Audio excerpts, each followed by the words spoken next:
it's Miss Jordan back for another story time, and today I'm going to be reading you a book all about princesses. Do you guys like princess stories? Because I love princess stories.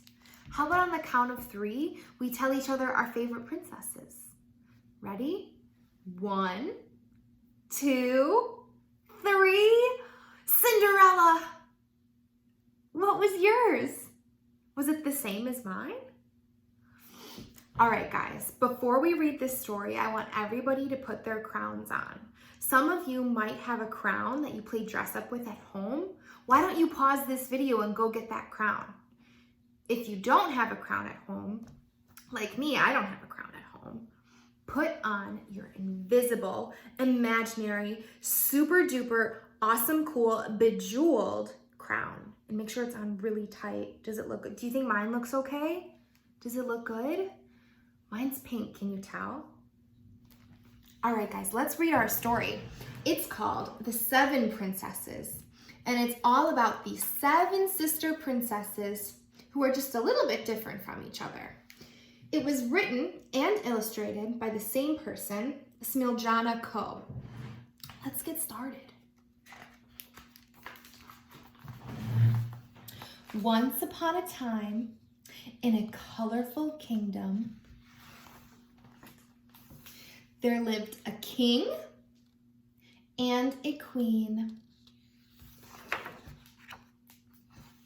and their 7 spectacular princesses: Aurelia, Hazel, Indigo, Violet, Azura, Rosamond, and Amaryllis.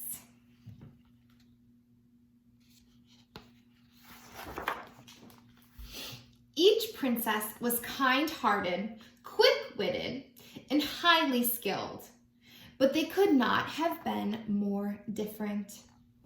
Rosamond loved math and building. Aurelia loved instruments and music. Amaryllis loved fashion and design. Hazel loved gardening. Azura loved animals. Indigo loved swimming. And Violet loved drawing, painting, collaging, sculpture, and basically anything that involved the arts. The 7 princesses did everything together. There was no better sound in the kingdom than the sound of the princesses laughing and playing. But they didn't always laugh and play together. Sometimes they had terrible fights. One day, they had the biggest fight in the entire history of princess fighting. There was no worse sound in the kingdom than the sound of this fight.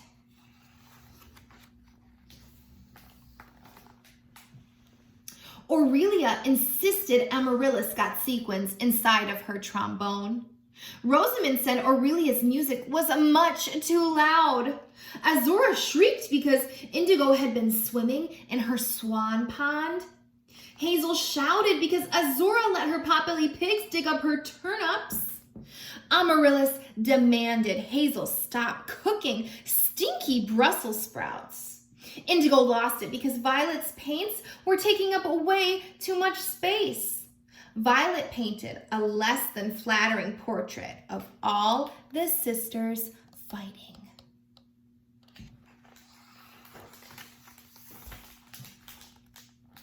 Rosamond never wanted to see her sisters again. Aurelia never wanted to hear her sisters again. Amaryllis wanted different sisters. Hazel wished she just had her garden.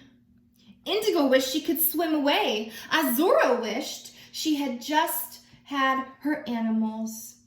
Violet wished she was all alone.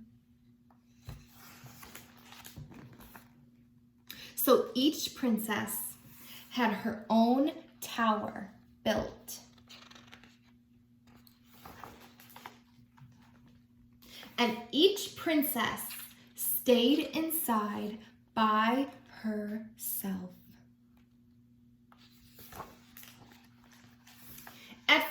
it was just fine. But after a while, something started to change. The princesses started to forget all the fun and not so much fun they had shared together. Once it had seemed there was no worse sound in the kingdom than hearing the princesses fight. But it turned out there was. The silence was much worse. The silence lasted and lasted. It lasted right up until one extra gray day when Violet found an old picture. The picture made Violet remember all the spectacular times the sisters had spent doing everything together.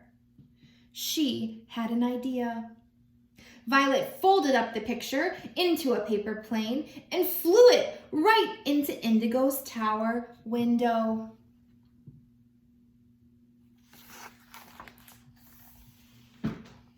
When Indigo got the picture, she remembered the time the sisters laughed so hard they split their seams and got cheek cramps. She felt so happy inside. She quickly sent the picture to Azura. When Azura got the picture, she remembered how the sisters jumped in the royal leaf piles until sunset. That made her so excited. She passed the picture on to Hazel as fast as she could. When Hazel got the picture, she remembered the play they performed when they all dressed up as the 7 dwarfs. That made her laugh like she hadn't in years. She had to send the picture to Amaryllis right away. When Amaryllis got the picture, she remembered the horseback riding on the beach with her sisters, splashing in the sea. That made her heart pound so hard, she wanted to share the picture with Aurelia at once. When Aurelia got the picture, she remembered the legendary piñata party she and her sisters threw. She was so over the moon, she had to get the picture to Rosamond pronto. When Rosamond got the picture, she remembered how once, when the sisters were little, they connected all their block towers together. And this gave her an idea. Rosamond quickly got to work building swirly sides, twisty tunnels, colorful catwalks, and bejeweled bridges so the princesses would never be separated again.